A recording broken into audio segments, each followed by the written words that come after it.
Welcome back to the Not Carrie Bradshaw YouTube channel. In this video, I'm recapping episode 11 of Real Housewives of Potomac season 6. Let's get right into the mess, why don't we? While I have you, go ahead and hit subscribe. I'll wait. I trust that you did it because this is a safe space and I know you're looking out for me like I'm looking out for you. So I believe in you, I believe in me, I believe in we. Let's get right into it. Okay, so Candiace's mom, Miss Dot, I can't stand that lady's voice. It is like nails on a chalkboard for me. I can't explain it. It's not the southernness of it. Obviously, I'm from the South. Like, hello. Something about that woman's voice just makes me want to walk into the ocean. Candiace's mom is visiting because Candiace's video shoot is coming up, so she's there to show support. We'll get into the joke that is shortly, but I had this conversation with my mom the other day where I said, I understand that you feel like you're just being an honest person, but you need to understand that as a parent, and although I am a whole adult, sometimes just be supportive. I don't think that parents understand the extent to which we subconsciously or consciously still kind of seek their approval. So when you come into our home and you're like, oh, you don't want to do this, or this is why the way we used to do it, or you should do blah, blah, blah, the constant kind of judgment or criticism or constructive criticism, it comes off as disapproval. We don't always need that. Keep some shit to yourself. Like, be emotionally responsible to your kids. And I just don't think that Candiace's mom, who is a mental health professional no less, has any awareness of the extent to which she's constantly belittling Candiace. So going around her house and, oh, don't you think this couch might be really more for like a first apartment? I mean, it's okay, I guess. Girl, keep that to yourself. Did nobody ask you for that? Oof. Anyway, moving on. Shouts out to Grace. She finally got her learner's permit. I'm so happy for her. Gizelle is trying to teach Grace how to drive. Grace is having a hard time. And I say this as someone who's not a great driver. I blame that dumbass car. It's not Grace. It's that dumbass car. I hate that car like it stole money from me. I hate that car like it voted for y'all's previous president. I hate that car like it attacked me personally online. It's so stupid. It's such a stupid looking car. I hate it. And I blame the car, not Grace, for her struggling in this learning to drive session.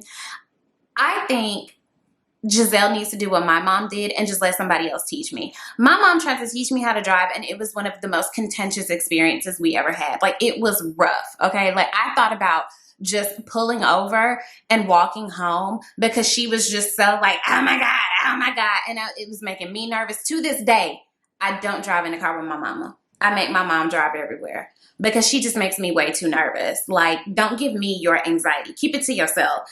I want Gizelle to hire Grace a driving instructor, okay? And I also find it weird how how Gizelle came into possession of this car, that Jamal just left it at her house. Why? I hate that car. Sell that car. Get Grace something else. It can be a starter car. I don't care. I just hate that stupid ass car. Moving along. Mia is talking with her mom, inviting her for ice cream with the kids. Based on this conversation and the preview for next week's episode, I get the feeling that Mia doesn't feel as close with her mom because compared to her other siblings, because her other siblings need her mom for support. So it's kind of that thing where the kid who people perceive to be very strong and very together and independent at whatever, parents and elders tend to kind of ignore that kid because they assume that kid doesn't need anything, and so they pay more attention to the kids who are in more immediate need. And so Mia mentioned that she has other siblings, but there's a codependency there, and the mom is, you know, always watching those kids to help the sibling out, but doesn't really spend as much time with Mia and or her kids. And I think that there's a bit of jealousy there, and I can attest to that personally. I feel like because I kind of came out the womb as a drag queen, ready for the world, and I've always had a bit of an independent spirit. Most of the people who raised me did not perceive me to be someone who needed very much, so they ignored me quite a bit, and I was just like, hello, I too need stuff, you know, encourage me. And that's why we're in therapy. Hey girl.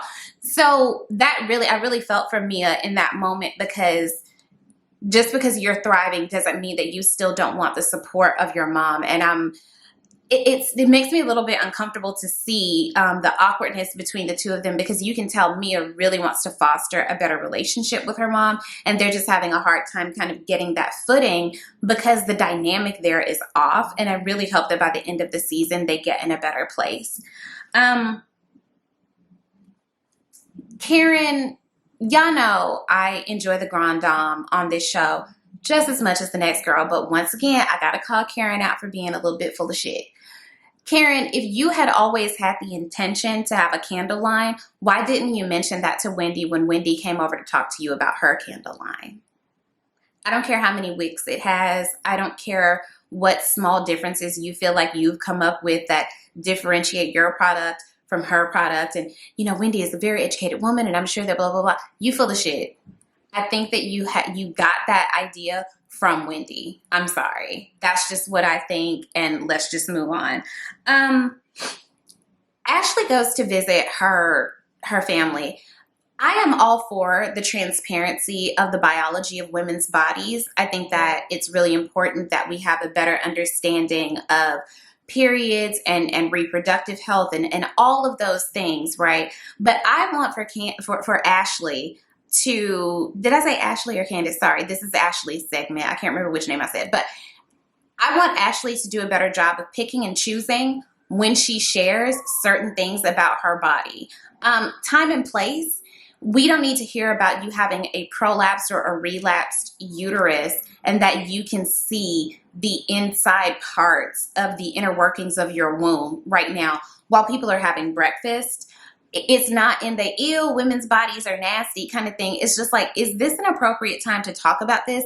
And I think that once you get the sense that other people are being made uncomfortable by what you're sharing, just be socially and emotionally responsible enough to know that, pick up on social cues, that maybe this isn't the best time to share what's going on with you internally, like physically internally.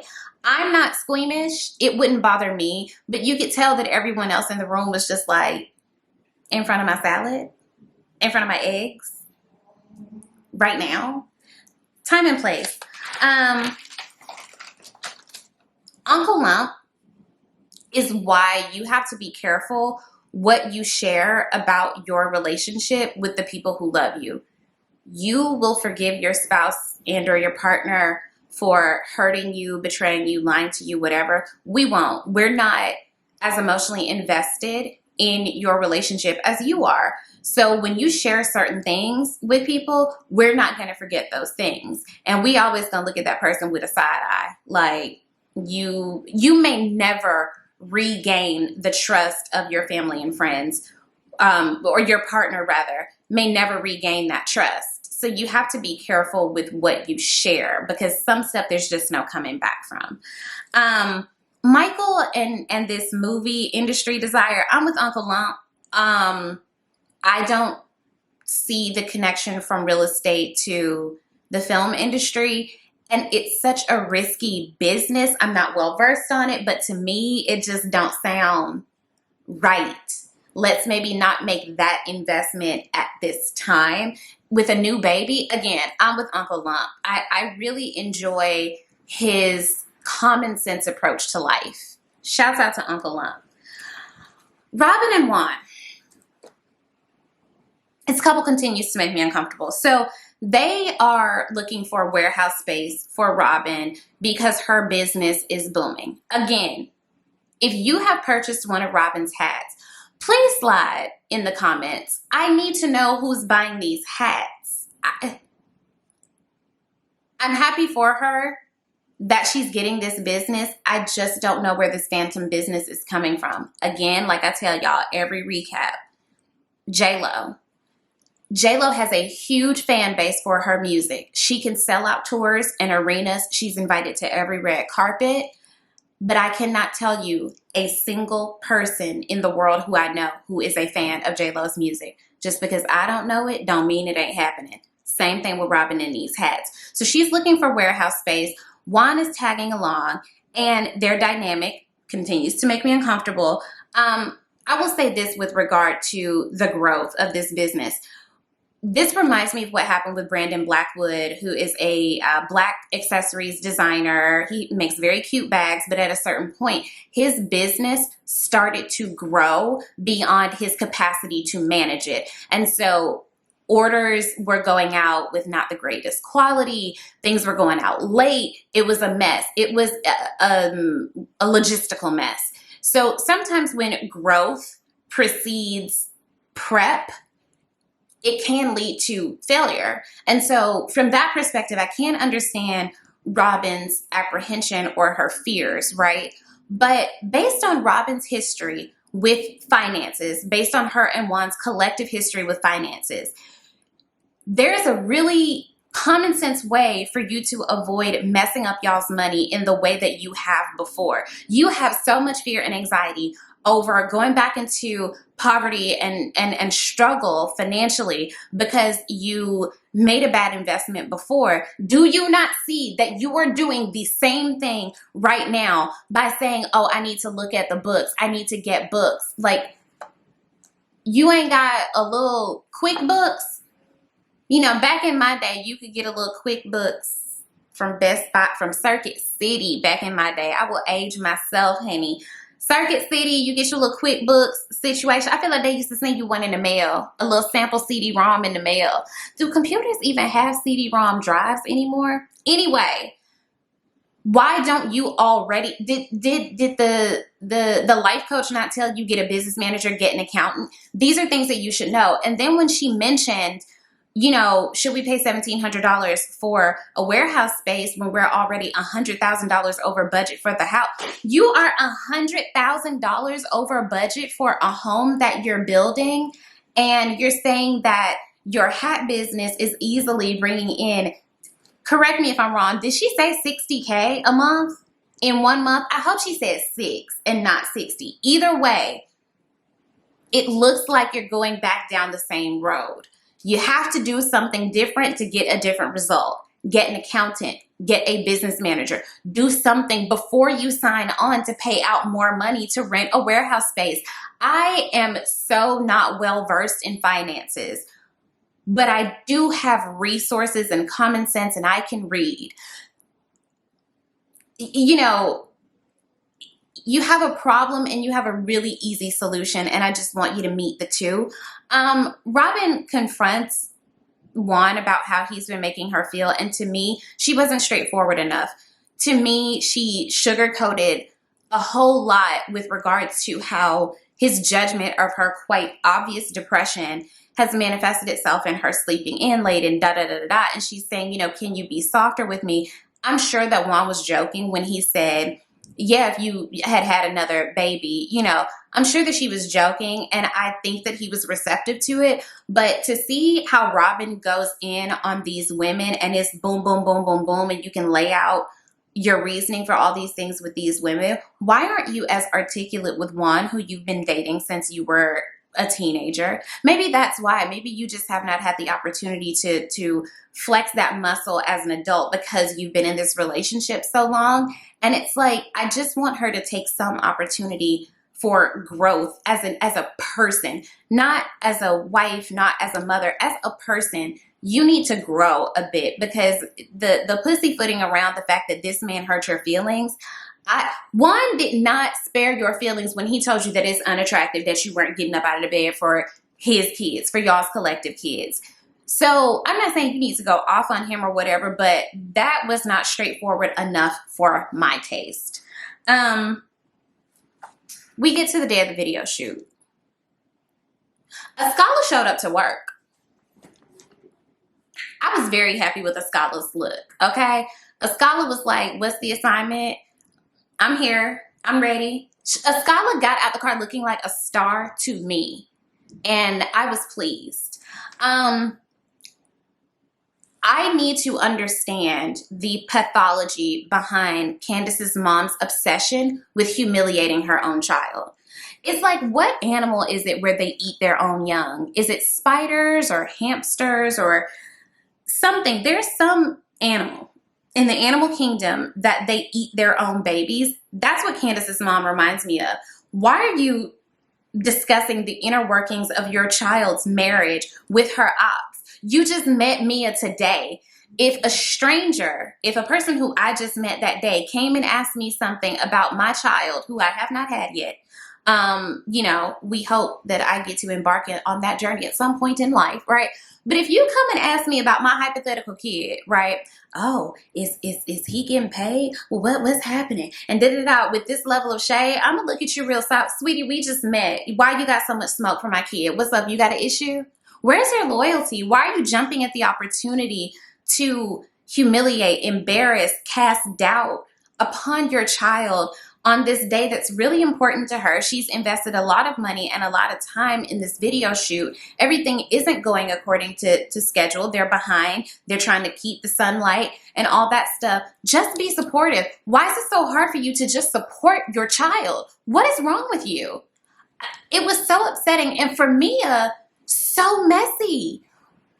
Is this how you forge relationships? Do you forge relationships with people by being messy? I'm sorry, calling her messy Mia does apply here because it was just aggressively unnecessary to, and I think that Mia was actually projecting because, you know, from the scene with her and her husband where they were discussing when he was kind of managing her and it didn't work out, maybe Mia is projecting and it's coming from a good place of, I don't want Candiace to fall prey to the same things that I fell prey to in my marriage where we were mixing business with personal. I'll give you that. This is not the way that you go about it. This was just so inappropriate. And I'm glad that Wendy told Candiace, like, girl, she over there talking about you with your mama.